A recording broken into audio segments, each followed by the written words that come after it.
Guys over at Festools, this is a design flaw. Yeah, I hate to see it.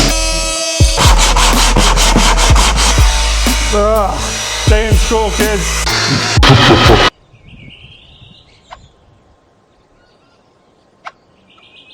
It's another beautiful day here on site. Really loving how this weather's changing over. It just puts you in a good mood. But if you caught the last video, we got our tongue and groove ceiling going. We're gonna actually finish that today for the first half of the day. At least for the T&G part, I got the beams pretty much ready to place an order on. I just gotta get pricing back and then we'll have those beams. And then later today, I've gotta get in to my bunk room and really correct a rookie mistake of mine. It's just kind of, I think one of those things when you're rushing and you wanna get something done and make progress, you got to slow yourself down because you could have this mistake happen.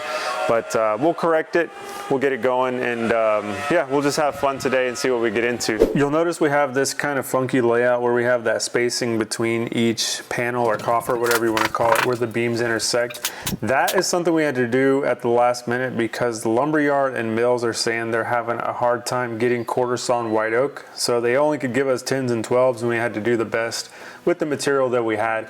But another reason we have that kind of odd layout is because each intersecting beam coffer area will have a center line panel. You'll notice like that light in the middle of the room is centered on a line. That was strategically done. And then as we drill out for these lights here, I'm using an 1¼ Forstner bit and just kind of roughly getting in there.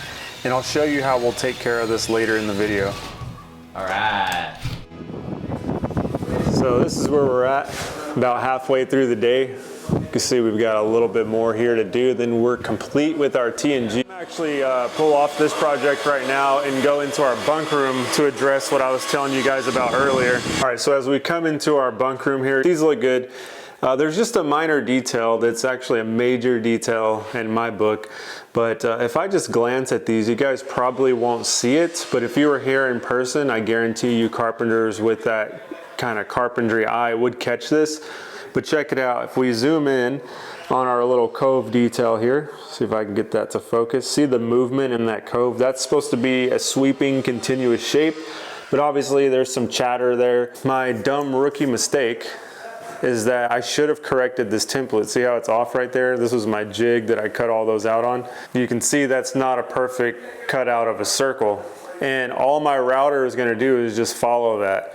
So this was a big time rookie mistake that's gonna cost me some more time right now. If I were smarter, I would have made sure this was perfect before I routed all 32 of these here. I was thinking, hey, it's close, I gotta get this done, I gotta keep moving, I'll come by and just sand these later. But wasn't thinking like, well, these are really hard to sand, like that shape into it. Just one of those moments where you look back and you're like, dang it. I'm gonna show you guys how we're gonna correct it.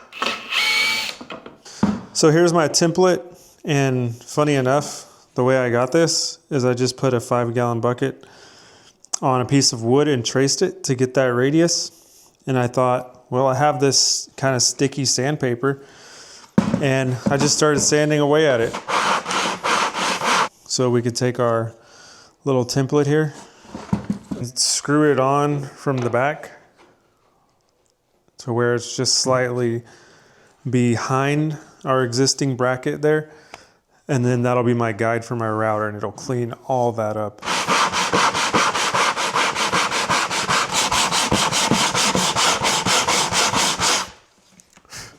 This thing is perfect. Look at that. That's my smile right there, because this thing actually worked out with the sandpaper on the bucket. I gotta tell you guys, I usually love Festools tools, and I still love this router, but there's a major design flaw here.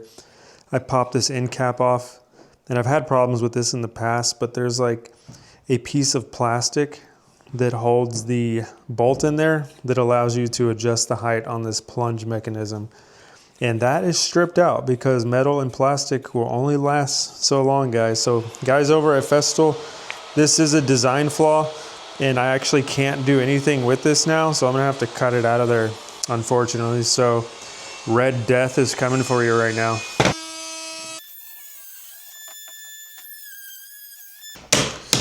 Yeah, I hate to see it. That's it. Now I have the power to adjust my router again.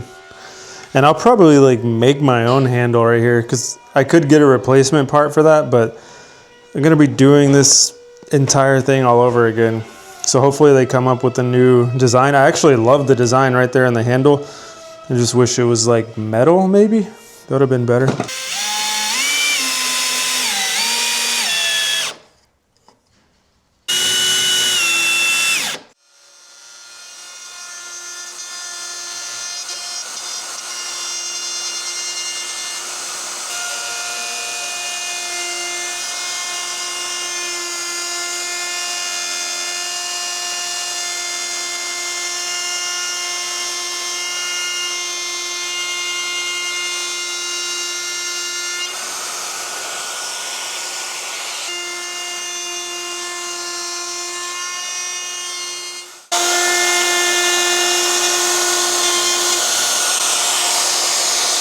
Look at this before and after.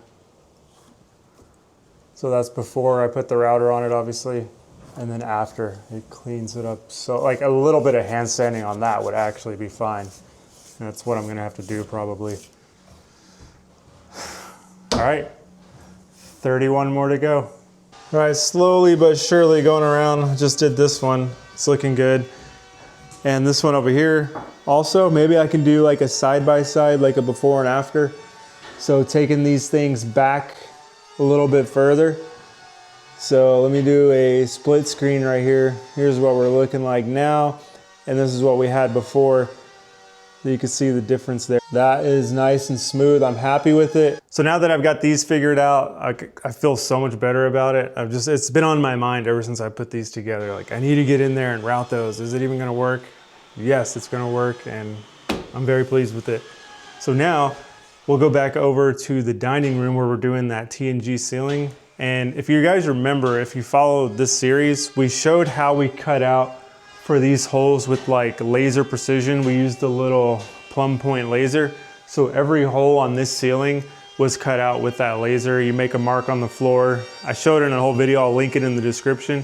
But we couldn't do that in the dining room where the T&G is, so we're having to route out, and if you can hear that routing over there, that's what they're getting into. So I'll show you guys how we handle it when we just drill a hole and then have to route. But it is a little tricky on that white oak. Using a little trim router, we've got a flush trim bit with the bearing at the top, and this white oak is extremely dense, as most oaks are, right? This is gonna take some time. I've gotta really work it in there. I could go get my router that I'm using on the bunk beds with a cord and everything, but it's already set up for that. This is already set up, but these can actually handle it. We just marked out where that is and kind of like roughly drilled a hole into it so that we could get this in there and then work it around. So I'll spare you like watching this whole thing. I'll speed it up, but essentially I'm just going inside there, gonna take my time. It's gonna take like 5 minutes to route this out. I'll get it in there first and then turn it on. Make sure I'm not touching anything.